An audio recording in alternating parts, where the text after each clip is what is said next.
avons le plaisir aujourd'hui de commencer la première journée d'exposition du projet Land Art de cette année pour la circonscription de Saint-Leu-Trois-Bassins.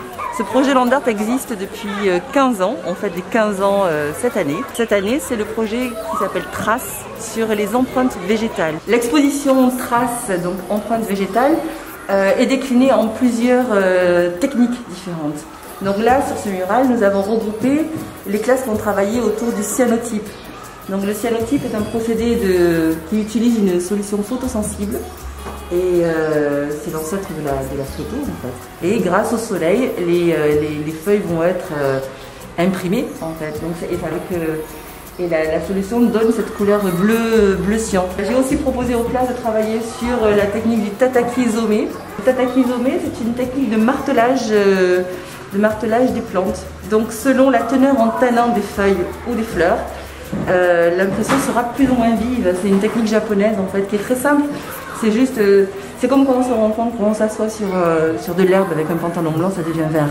Et bien là, c'est la même chose, sauf qu'on va l'accentuer.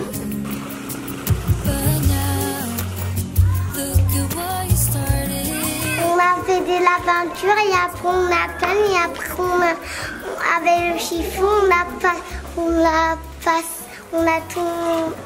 tapé. Magali, elle est venue, après on a pris la feuille, on a mis de la peinture dessus et on a étalé. Après on a pris un pompon et on a tapé dessus et après on a posé dessus. On a fait un projet sur le land art avec Magali Gronda. Les enfants se sont investis, ils ont adoré les 2 séances qu'on a eues et par la suite on a réinvesti tout ce qu'on a appris ce jour-là. On a retravaillé sur les plantes, sur les feuilles et ça nous a permis aussi de faire connaître des plantes que les enfants n'ont pas l'habitude de voir, surtout s'ils vivent en immeuble.